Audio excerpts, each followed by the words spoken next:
1958 সালের এশিয়ান গেমসে সোনা জয়ের স্মরণীয় মুহূর্ত প্রসার ভারতীকে শুনিয়েছিলেন ফ্লাইং শিখ মিলখা সিং। সেই কাহিনী তার গলায় শুনে নেব আমরা।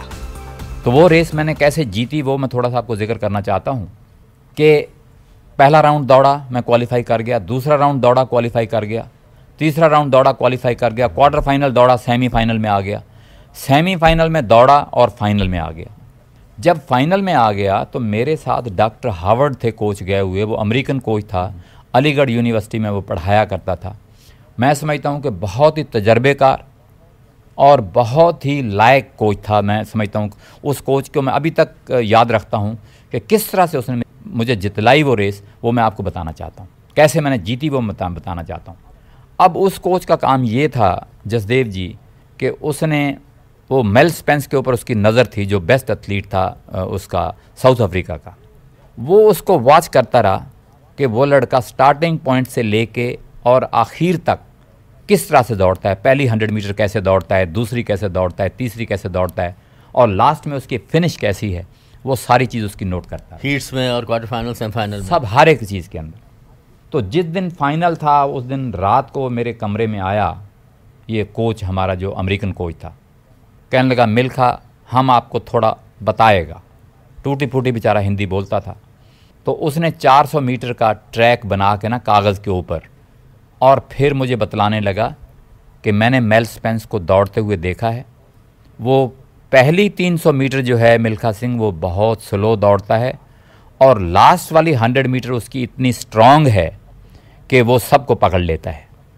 मैं आपको एक ट्रिक बताने आया हूँ आज, अगर वो ट्रिक पे आप गौर कर जाओगे तो आप ये रेस छोड़ोगे नहीं, आप उसको मारोगे, आप में इतना स्टेमिना है। मुझे कहने लगा, तो मुझे कहने लगा कि आपने पहली 300 मीटर जो है बहुत तेज़ दौड़नी है। आपने ये सोचना है कि आज 400 मीटर मैंने नहीं दौड़नी है, मैंने 350 मीटर ही दौड़नी है। तो जसदेव जी आप हैरान होंगे कि वो उसका ट्रिक जो था इतना ज़बरदस्त काम किया। अब मेल स्पेंस मेरे नीचे था और मैं ऊपर वाली लेन में था। मैं 6ठी लेन में था, वो 5वीं लेन में था।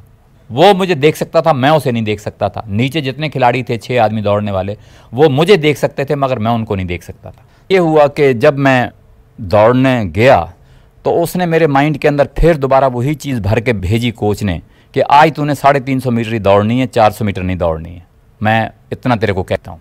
तो वो जो चीज़ उसने समझाई थी मैंने उसी तरह से किया कि मैं जब स्टार्ट पे पहुँचा तो मैंने वाहेगुरु का नाम ले के बैठ के और सारा दिमाग जो उस तरफ लगा के मैंने किस तरह से रेस दौड़नी है, ये चीज़ें सामने आंखों के ला के, गुरु जी की तस्वीर ला के, गुरु आज तूने मेरी लाज रखनी है और सारे हिंदुस्तान की लाज रखनी है और मुझे यहाँ पे जीतना चाहिए चाहे कुछ भी हो। और किन किन मुल्कों के थे बीच में? एक फाइनल के अंदर हम 6 लड़के थे। एक ऑस्ट्रेलिया का था गास्पर, एक कनाडा का था, एक इंग्लैंड का था और एक कीनिया का था। वो तो बहुत स्ट्रांग होगा। बहुत स्ट्रांग थे वो भी। तो ये हम 6 लड़के फाइनल के अंदर थे। तो ये आपको मेल स्पेंस की तो बात बता ही रहा हूँ, ये साउथ अफ्रीका का था। तो हुआ ये कि जब रेस शुरू हुई तो जसदेव जी मैंने पहली 300 मीटर इतने ज़ोर से लगाई तो वो मेल स्पेंस जो मेरे पीछे था साउथ अफ्रीका वाला लड़का, तो उसने वो अपनी रेस जो थी वो दौड़ना भूल गया। मतलब अपना तरीका जो था वो दौड़ना भूल गया और उसने मुझे पकड़ने की कोशिश की। वही गलती होगी, वो उससे गलती हो गई। तो जब 300 मीटर पे मैं पहुंचा तो मुझे पीछे पैरों की आवाज़ आई, छप छप छप छप। तो मैंने जब ऐसे थोड़ी सी नज़र पीछे घुमाई तो वो मेरे कंधे के ऊपर चढ़ा हुआ था। कंधे पे चढ़ा हुआ था तो मैंने उसी तरह से मैं खींचे चला गया। तो खींचे चला गया तो वो लास्ट 100 मीटर के अंदर उसका मेरा 1 फुट का फ़र्क था। आप देखिए 1 फुट क्या होता है, कुछ भी नहीं होता। तो 1 फुट का फ़र्क था और 1 फुट का फ़र्क जो था वो लास्ट 100 मीटर में निकाल ही नहीं सका, क्योंकि वो पहली 300 मीटर तेज़ दौड़ गया और वो दौड़ने के बाद उसमें वो स्टेमिना नहीं रही और वो स्पीड नहीं रही और वो 1 फुट का फ़र्क जो था वो आखिर तक उससे नहीं निकल पाया और मिल्खा सिंह जी फर्स्ट आ गए और वो मेल स्पेंस जो था वो सेकंड आया। वहाँ सारा स्टेडियम गूंज उठा।